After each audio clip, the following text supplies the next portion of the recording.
Hello guys, আসসালামু আলাইকুম। কি অবস্থা তোমাদের? আশা করি সবাই অনেক ভালো আছো। আমি বিশেষত তোমরা কেমন আছো? আজকের ভিডিওটা হলো থটস অফ লেওরাকে নিয়ে। এই ভাইটা ইদানিং ধরে খুব বেশি পেকে গেছে। সে যা করতেছে তাতে মনে হয় যে সে এমন একজন মহান ব্যক্তি যে তার কখনো ভুলই হয় না। তো শুরু করা যাক থটস অফ লেওরাকে নিয়ে। ওপেনলি বলতেছি, আমি এখন একটু ওইখানে যাবো, 10টা আমি সময় দিব।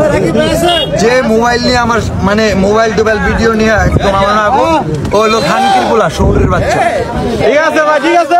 এ কেমন কথা? ভিডিও কলে সে অন্য কেমন হয়ে যাবে, এটা কোনো কথা হইলো? না না থটস অফ লেওরা, এটা তো মানা গেল না। হ্যাঁ জানি বর্তমানে তোমার ভক্ত ফাটতে পড়ে, কিন্তু এগুলো তো তোমার রিয়েল ভক্ত না, এগুলোর তুমিই খোঁচাই আনছো। সো সেই ফলটা তোমাকে ভোগ করতে হবে না? অবশ্যই ভোগ করতে হবে। তুমি যখন ফেসবুকে বলেছিলে যে 3 মাসে 44 লক্ষ টাকা ইনকাম করছো, তখন কি মনে ছিল না যে এই কথাটা বললে মানুষ আমার পিছনে কুত্তার মতো ছুটবো, আমার খাইতে দেবো না, বইতে দেবো না, ঘুমাইতে দেবো না? তখন কি তোমার মনে ছিল না? আর এখন লোকেরা টাকা কামানোর ইচ্ছায় তোমাকে ভিডিও করলে এখন তোমার দোষ হয়ে যায় না, তোমার সমস্যা হয়ে যায়। ফালতু জানো কোথাকার। আর আপনার যে ফ্যান ফলোয়ার, ফালতু সুদা যে ফ্যান ফলোয়ার, একটাও জাতের কোনো ফ্যান ফলোয়ার না। আপনাকে নিয়ে কথা বললি যাকে তাকে ইচ্ছা মতো গালি দেয়। কে ইয়ার কি পাইছো নাকি? আপনি আপনার ফ্যান ফলোয়ারদেরকে নিষেধ করতে পারেন না কাউকে নিয়ে আজে বাজে কথা বলার জন্য, যাতে না বলে কখনো? নিজেকে কি মনে করেন যে আমি সব জানতা, সেটা মনে করেন আপনি?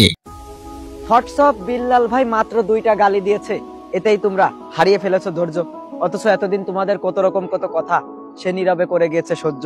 কেন গালিটা থটস অফ লেওরা কেন দিবে?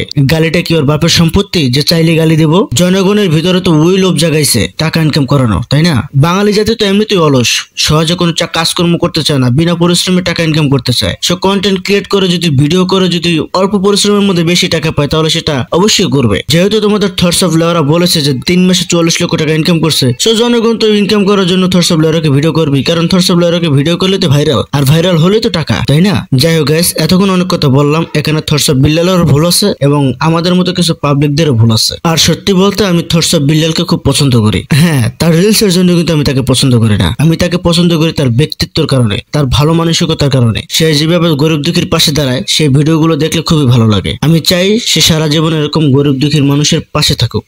আর যদি ভবিষ্যতে কখনো কন্টেন্ট ক্রিয়েট করে, তাহলে ওই গরিব দুঃখীদের পাশে দাঁড়ানোর ভিডিওগুলোই করুক, সেগুলোই ভালো লাগবে। সবাই ভালো থাকবা, সুস্থ থাকবা। আল্লাহ হাফেজ।